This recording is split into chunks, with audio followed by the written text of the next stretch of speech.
안녕하세요.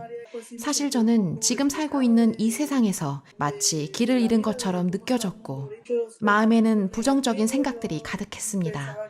게다가 죽은 이후에 어떤 일이 제 앞에 펼쳐질지 알지 못했기 때문에 그저 이 세상에 존재하는 것이 전부라 생각했습니다. 하지만 이제는 사람이 죽으면 육신은 죽지만 영혼은 계속해서 살아있다는 이 사실이 가장 중요하다는 것을 깨달았습니다. 그리고 구원은 각 개인이 받는 것이기 때문에 많은 사람들이 하나님의 진리를 알도록 이 진리를 많은 사람들에게 전해야 할 것입니다. 하나님은 사랑이십니다. 우리가 진심으로 회개하고 예수님께서 구원자이심을 인정하고 시인할 때 하나님께서는 저를 행위대로 심판하지 않으십니다. 하나님께서는 우리를 죄에서 구원하기 위해 예수님을 보내셨기 때문입니다.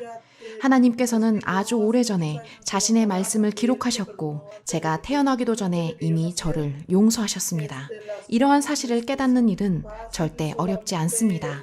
단지 하나님의 말씀을 열심히 듣기만 하면 됩니다.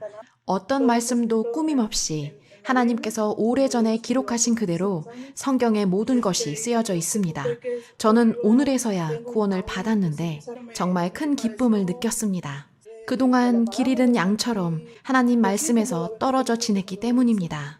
말씀이 얘기하시는 것처럼 제가 무엇을 하고 다니는지조차도 모른 채 길을 잃은 상태였습니다.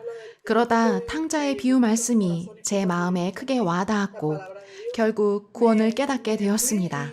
저는 주님을 떠나 있었지만 주님은 자신의 자녀들을 두 팔 벌려 기다리고 계셨습니다.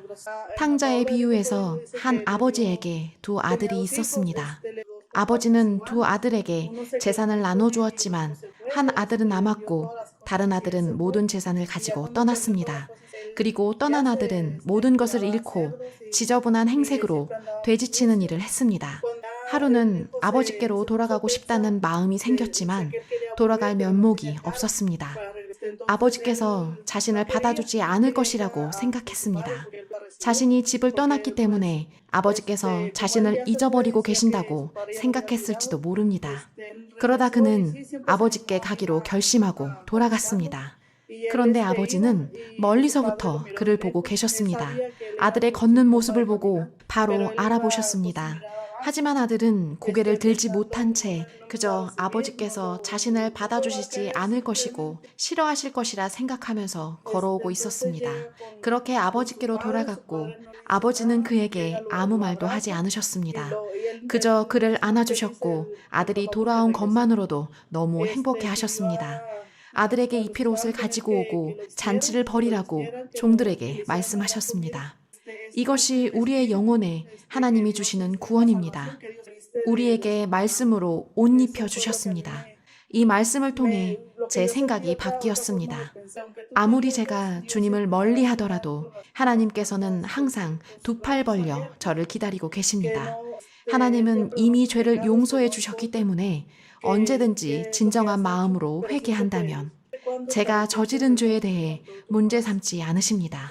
하나님은 사랑이시기 때문에 결코 정죄하지 않으실 것입니다. 그렇게 하나님께서는 그의 자녀들을 사랑하십니다. 이제 제가 받은 이 구원이 제 마음의 가장 큰 행복이라는 사실을 깨달았습니다. 그리고 제 생각들도 바뀌게 되어 모든 것을 긍정적으로 바라보게 되었습니다. 예전에 저는 28살이라는 나이에도 아무것도 이뤄놓은 것이 없다는 생각에 매사에 부정적이고 절망감까지 느꼈습니다. 하지만 이제 다시 기운을 내어 앞으로 전진해 나갈 수 있는 새로운 기회를 얻은 것 같습니다. 우리가 계획한 것들을 이루며 살아갈 수 있습니다. 구원을 받고 또 성경이 말씀하시는 대로 우리의 모든 짐을 주님께 맡기고 살아간다면 다른 문제들은 알아서 해결될 수 있습니다. 주님께서 그 이외의 것들은 보살펴 주실 것이기 때문입니다. 자신의 일을 시작하기 전에 주님을 최우선으로 생각한다면 하고자 하는 일을 이룰 수 있도록 주님께서 도와주실 것입니다.